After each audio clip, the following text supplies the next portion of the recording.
लोकसभा चुनाव के बाद आरएसएस केरल के पलक्कड़ में पहली बड़ी बैठक कर रहा है। 2 सितंबर तक चलने वाली अखिल भारतीय समन्वय बैठक में आरएसएस से जुड़े 32 संगठनों के करीब 320 प्रतिनिधि शामिल हो रहे हैं। 99 साल पहले 5 लोगों के साथ शुरू हुए संगठन में आज 1 करोड़ से ज्यादा स्वयंसेवक हैं और देश भर में करीब 73,000 से ज्यादा शाखा। लेकिन ये सब मैनेज कैसे होता है? 20 जून 1940 मृत्यु से ठीक एक दिन पहले संघ प्रमुख केशव बलिराम हेडगेवार ने माधव सदाशिव गोलवलकर यानी गुरु जी को एक चिट पकड़ाई। 13 दिन बाद जब संघ के बड़े नेताओं की बैठक में चिट पढ़ी गई तो लोग हैरान थे। हेडगेवार ने लिखा था, इससे पहले कि तुम मेरे शरीर को डॉक्टरों के हवाले करो, मैं तुमसे कहना चाहता हूं कि अब से संगठन को चलाने की पूरी जिम्मेदारी तुम्हारी होगी। हेडगेवार ने 34 साल के एक प्रोफेसर को संघ प्रमुख बनाकर सबको चौंका दिया था। दरअसल लोगों को लगता था कि हेडगेवार अपने करीबी अप्पा जोशी को अपनी विरासत सौंपेंगे। 23 साल बाद यानी 5 जून 1973 को गुरु गोलवलकर के निधन के बाद भी इसी तरह सीलबंद लिफाफे में अगले संघ प्रमुख बाला साहब देवरस के नाम का ऐलान हुआ। इस तरह आरएसएस में एक अलिखित परंपरा बन गई कि संघ प्रमुख ही अगले संघ प्रमुख का नाम तय करेंगे। मेरे बाद सरसंघ चालक कौन होगा ये मेरे मर्जी पर है और मैं सरसंघ चालक कब तक रहूंगा ये भी मेरे मर्जी पर है।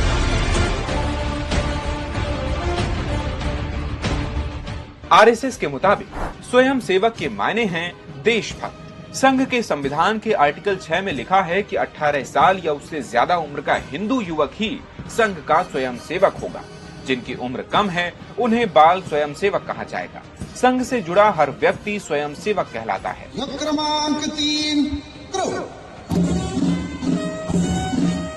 आरएसएस पर आरोप लगते हैं कि संघ में अल्पसंख्यकों के लिए कोई जगह नहीं, इसमें सिर्फ हिंदू स्वयं सेवक होते हैं। इस पर संघ के अखिल भारतीय कार्यकारिणी सदस्य मनमोहन वैद्य एक थ्योरी देते हैं। भारत में जन्म लेने वाले सब हिंदू हैं, लेकिन व्यक्तिगत, पारिवारिक, व्यावसायिक और सामाजिक व्यवहार से हिंदूपन प्रकट होना चाहिए, यानी वो हिंदू प्रतीकों का सम्मान करें।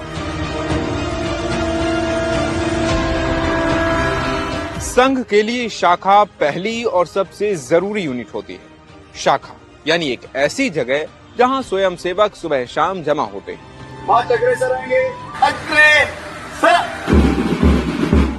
पहली शाखा 1925 में नागपुर के मोहितेवाड़ा ग्राउंड में लगी थी, जहां आज संघ का मुख्यालय है।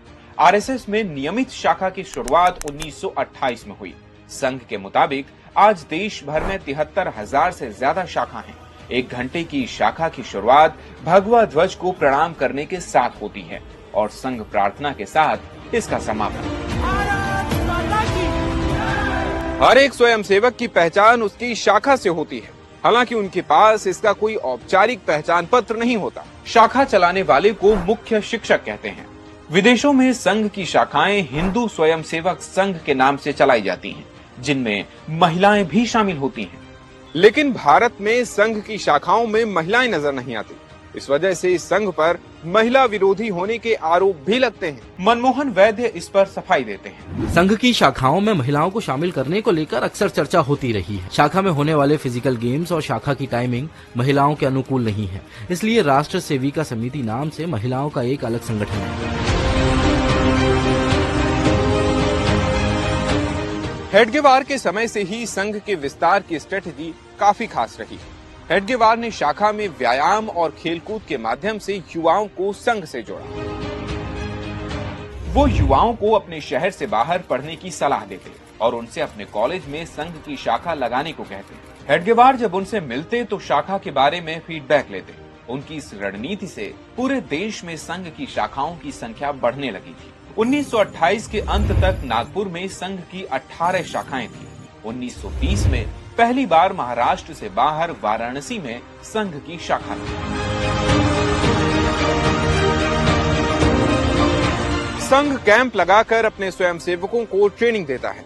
ये कैंप 1 दिन से लेकर महीने भर तक के हो सकते हैं। क्रमांक 2